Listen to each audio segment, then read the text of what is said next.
Hi everyone. இன்னைக்கு நம்ம பார்க்க போகிறது ஒரு முக்கியமான மேனிஃபெஸ்டேஷன் டெக்னிக். ஸோ இந்த மேனிஃபெஸ்டேஷன் டெக்னிக் பேர் வந்து பார்த்தீங்கன்னா 555 மேனிஃபெஸ்டேஷன் டெக்னிக்.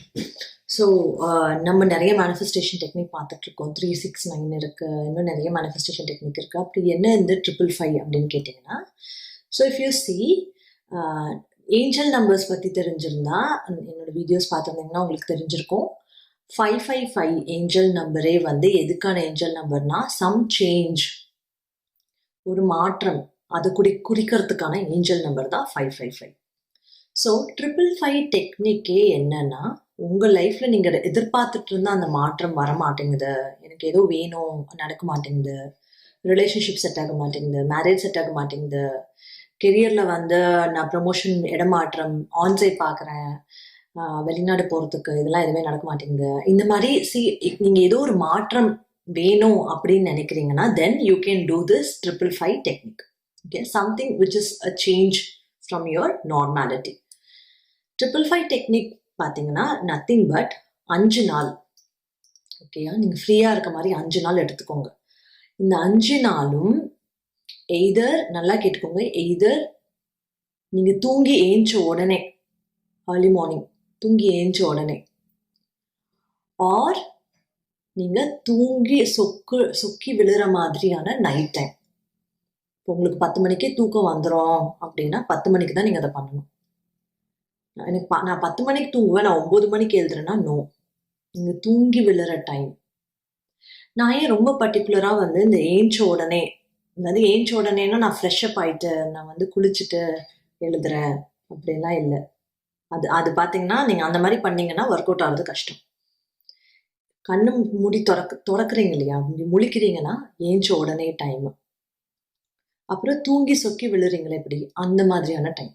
இந்த 2 டைம்லேயும் என்ன ஆகும்னா உங்கள் மைண்ட் ஃப்ரீக்வன்சி ஆல்ஃபா ஃப்ரீக்வன்சியில் ஆப்ரேட் ஆகிட்டுருக்கும். உங்கள் மைண்ட், எஸ்பெஷலி சொல்லணும்னா உங்கள் பிரெயினோட ஃப்ரீக்வன்சி, ஒரு இஇஜி வச்சு உங்கள் பிரெயின் ஃப்ரீக்வன்சி அந்த டைமில் மெஷர் பண்ணி பார்த்தீங்கன்னா ஆல்ஃபா பிரெயின் வேவ் ஃப்ரீக்வன்சியில் இருக்கும். ஆல்ஃபா பிரெயின் வேவ் ஃப்ரீக்வன்சி தான் it's the frequency of manifestation. ஓகேங்களா? ஸோ அந்த டைமில் ஆல்ஃபா பிரெயின் வேவ் ஃப்ரீக்வன்சி இருக்கும்போது if you just write it, 5 நாளும் கண்டினியூஸ் 5 days கேப் விடக்கூடாது, 5 நாளும் 55 டைம்ஸ் உங்களுக்கு என்ன வேணுமோ அது ஒரு மேனிஃபெஸ்டேஷன் லைனாக போட்டுக்கோங்க. சிங்கிள் லைன், ரொம்ப இது பண்ண வேண்டாம், சிங்கிள் லைன் 55 டைம்ஸ் நீங்கள் எழுதணும். தூக்கம் வருதுன்னா நீங்கள் தூக்கத்தை கண்ட்ரோல் பண்ணி அரை தூக்கத்தில் எழுதணும். காலையிலனா ஏஞ்ச உடனே வந்து அந்த தூக்கத்துலேருந்து முழிச்சுட்டு இருக்கீங்களா, நமக்கே வந்து அரை தூக்கம் அப்படி இருக்கும் இல்லையா, அப்பத்துலேருந்து எழுதணும். நீங்கள் என்ன பண்ணலாம், அந்த புக்கை இப்போ என்ன எதில் எழுதுறீங்களோ அதை வந்து தூங்குற இடத்துக்கு பக்கத்தில் வச்சுக்கலாம், உங்கள் பெட்டு பக்கத்தில் வச்சுக்கலாம். ஓகேயா? ஸோ ஏன் நான் வந்து ஆல்ஃபா வேவ் ஃப்ரீக்வன்சி அதுக்கு இவ்வளோ இம்பார்ட்டன்ஸ் கொடுக்குறேன் அப்படின்னா, அந்த ஃப்ரீக்வன்சியில் தான் பார்த்தீங்கன்னா whenever you tell something R அந்த ஃப்ரீக்வன்சியில் நீங்கள் ஏதாவது ஒன்று நடக்கும்னு நினச்சிங்க, அந்த ஃப்ரீக்வன்சியில் உங்கள் மைண்ட் இருக்கும்போது if you think something would happen, அது கண்டிப்பாக நடக்கும். ஓகேயா? ஏன்னா அந்த ஃப்ரீக்வன்சியில் மைண்ட் ஆப்ரேட் பண்ணும்போது உங்கள் அந்த கான்ஷியஸ் பிரெயினுக்கும் சப்கான்ஷியஸ் பிரெயினுக்கும் இருக்கிற அந்த டிஸ்டன்ஸ் குறைஞ்சிடும். கான்ஷியஸ் பிரெயின் வந்து கொஞ்சம் ஆஃப் ஆன மாதிரி இருக்கும். இன்ஃபேக்ட் லைக் அது வந்து பார்த்தீங்கன்னா தூங்கி எந்திரிக்கிற டைம் இல்லையா, இப்போ ஒரு மிஷின் ஞாபகம் வச்சுக்கோங்க, ஒரு மிஷின் வந்து ஆன் பண்ணுறோன்னா அது ஆன் ஆகிறதுக்கு அந்த கொஞ்சம் அந்த எலக்ட்ரிசிட்டிலாம் பாஸ் ஆகி ஆன் ஆகிறதுக்கு லேட் ஆகலாம். அந்த மாதிரி ஒரு கான்ஷியஸ் பிரெயின் இப்போ ஆன் ஆகிறதுக்கு லேட் ஆகும். அந்த டைமில் சப்கான்ஷியஸ் பிரெயின் பயங்கர ஆக்டிவாக இருக்கும். ஸோ அந்த ஆல்ஃபா பிரெயின் வேவ் ஃப்ரீக்வன்சியில் நீங்கள் கன்வே ஃபார் எக்ஸாம்பிள் நான் சொல்கிறேன் பாருங்களேன், இப்போ யாராவது வந்து வேலை கிடைக்கணும்னு நினைக்கிறாங்க. ஓகேயா? ஸோ அவங்க வந்து எனக்கு அவங்க எப்படி எழுதணும்னா, எனக்கு வேலை கிடைத்து விட்டது, எனக்கு இந்த மாதிரியான வேலை கிடைத்து விட்டது, எனக்கு அது ரொம்ப சந்தோஷமா இருக்கு அப்படின்ற மாதிரி எழுதணும். ஆல்ரெடி நடந்துடுச்சு, I got this job which pays me so and so, which pays me 1 lakh. எதுக்கு வந்து நீங்கள் லிமிட்டே பண்ணாதீங்க, உங்களுக்கு என்ன வேணும்னு நினைக்கிறீங்களோ அதில் போடுங்க. ஸோ எனக்கு இந்த வேலை கிடைச்சிருச்சு, thankful to the universe for that. So அந்த தேங்க்ஃபுல்லாக இருக்கிறதையும் சேர்த்து எழுதுங்க. ஸோ நீங்கள் இதை 55 டைம்ஸ் 5 days எழுதும்போது கரெக்டாக அந்த ஆல்ஃபா ஃப்ரீக்வன்சியில் இருந்து எழுதும்போது அது என்ன ஆகுது, அது வந்து யூனிவர்ஸ்க்கு கம்யூனிகேட் ஆகுது. அது யூனிவர்ஸ் கம்யூனிகேட் ஆகிறது வந்து நீங்கள் எழுதும்போது அப்படியே புக்கில் இருந்து போகுது அப்படின்றது அர்த்தம் இல்லை. நீங்கள் எழுதும்போது உங்கள் ஆழ் மனசு தான் யூனிவர்ஸோட கனெக்டட். ஓகேயா? இந்த புக்கோ இல்லை பெண்ணோ நீங்கள் எழுதுறதோ உங்கள் ஆழ் மனசு. நீங்கள் எழுதும்போது அது திரும்ப திரும்ப அந்த இம்ப்ரெஷன்ஸ் ஆழ் மனசுக்கு போகுது. And that is connected with the universe. So உங்கள் ஆழ் மனசுக்கு அது போகும்போது அது யூனிவர்ஸ்க்கு போகுது. இன்ஃபேக்ட் உங்கள் ஆழ் மனசு என்ன பண்ணுது, அந்த விஷயத்த யூனிவர்ஸ் கிட்ட லைக் ஒரு எக்ஸ்சேஞ்ச் பண்ணி வச்சுக்கோங்களேன். இப்போ நம்ம வந்து எப்படி ஒரு கால் ரிக்வெஸ்ட் பண்ணுறோம். ஸோ நம்ம இங்கேருந்து டயல் பண்ணுறோம், அங்கே அவங்களுக்கு வந்து பார்த்தீங்கன்னா இங்கேருந்து அங்கே ரிக்வெஸ்ட் போகுது, அவங்க பேசுகிறது நமக்கு ரிட்டர்ன் வருது இல்லையா? அந்த மாதிரி ஒரு கம்யூனிகேஷன் உங்கள் ஆழ் மனசுக்கும் யூனிவர்ஸ்க்கும் நடக்கும். அண்ட் உங்கள் ஆழ் மனசு எனக்கு இது வேணும் அப்படின்றத கன்வே பண்ணிடும். யூனிவர்ஸ் அந்த ஆப்பர்ச்சுனிட்டி கொண்டு வந்து உங்களுக்கு கொடுக்கும். So this is how it works. So இதில் இன்னும் அடிஷ்னல் பாயிண்ட் சொல்லணும்னா, நான் எப்போவுமே அட்வொகேட் பண்ணுற மாதிரி இதுக்கு வந்து நீங்கள் கண்டினியூஸ் மெடிடேஷன் பண்ணிட்டு இருந்தீங்கன்னா, நல்லா கேட்டுக்கோங்க, கண்டினியூஸாக மெடிடேஷன் பண்ணிட்டு இருந்தீங்கன்னா, நான் சொல்கிற அந்த ஆல்ஃபா ஸ்டேட் இருக்கு இல்லையா, உங்கள் மைண்ட் தானாகவே அந்த ஸ்டேட்டில் ஆப்ரேட் ஆக ஆரம்பிச்சிட்டும்.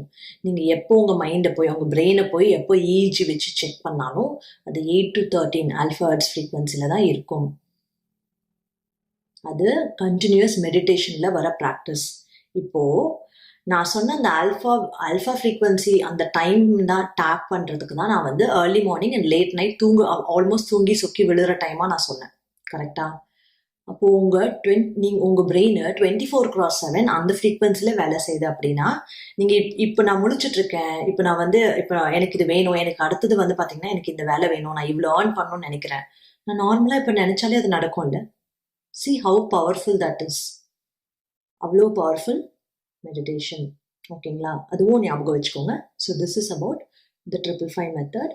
And you can even maintain a separate notebook for that and then like have that as your journal. இந்த மாதிரி எல்லா law of attractionக்கும் நீங்கள் அதை ஜேர்னலாக வச்சுக்கலாம். ஓகேயா? And hope this helps. வேறு ஏதாவது கொஷின்ஸ் இருந்தாலும் வந்து let me know. Okay. And இதில் வந்து என்னென்னா, இதில் நிறைய பேருக்கு நான் வந்து சக்ஸஸ் கேஸ் பார்த்துருக்கேன். முக்கியமாக நான் சொல்கிற சக்ஸஸ் கேஸ் வந்து they achieve that alpha state of mind. அது எழுதும்போது அது சக்ஸஸ்ஃபுல்லாக இருக்குது. ஓகேங்களா? ஸோ அந்த ஆல்ஃபா ஸ்டேட் ஆஃப் மைண்ட் வந்து உங்களால் அந்த டைமில் அச்சீவ் பண்ண முடியலன்னா then I would advise you retry பண்ணுங்கள். டோன்ட் லூஸ் ஹோப், ரீட்ரை பண்ணுங்கள். ஓகேயா? So that's another thing. So இது தாண்டி வந்து நார்மலாகவே எப்படி நம்ம ஆல்ஃபா ஸ்டேட் மைண்டு வந்து அச்சீவ் பண்ணுறது அப்படின்னா, I will be making meditation videos. And already என்னோட மெடிடேஷன் வீடியோஸ்லையுமே வந்து பார்த்தீங்கன்னா ஒவ்வொரு வீடியோலையும் என்னோட ஜீவ் சூப்பர் மைண்ட் சேனலில் நீங்கள் போய் மெடிடேஷன் வீடியோஸ் பார்த்தீங்கன்னா ஒவ்வொரு வீடியோஸ்லையும் நான் உங்களை அந்த ஆல்ஃபா ஸ்டேட் ஆஃப் மைண்டுக்கு எடுத்துகிட்டு போயிட்டு தான் அஃபர்மேஷன் சொல்லுவேன். நீங்கள் நல்லாவே பார்த்தீங்கன்னா அந்த வீடியோஸ்லாம் நீங்கள் கேட்கும்போது உங்களுக்கு அப்படியே தூக்கம் வர மாதிரி போயிடும். அந்த தூக்கம் வர மாதிரி நிலைமை இருக்கு இல்லையா, அந்த சிச்சுவேஷன், அந்த verge of you're about to sleep, அது ஆல்ஃபா ஸ்டேட் ஃப்ரீக்வன்சி. உங்களை எல்லாத்துலேயுமே நான் அதில் கூட்டிகிட்டு போயிட்டு தான் அஃபர்மேஷன் சொல்லுவேன். You can try my meditation videos. ஓகேங்களா? ஜென்ரலாகவே நீங்கள் அதை ரிப்பீட்டடாக ட்ரை பண்ணி டெய்லி பண்ணிட்டு இருக்கீங்கன்னா உங்களுக்கு அந்த ஸ்டேட் ஆஃப் மைண்ட் வந்துடும். ஓகே, மேபி லைக் சீக்கிரம்லாம் வராது, மந்த்ஸ் அண்ட் இயர்ஸ் சில பேருக்கு எடுக்கும். But there are chances of you getting it earlier if you practice it regularly. Okay, thank you so much.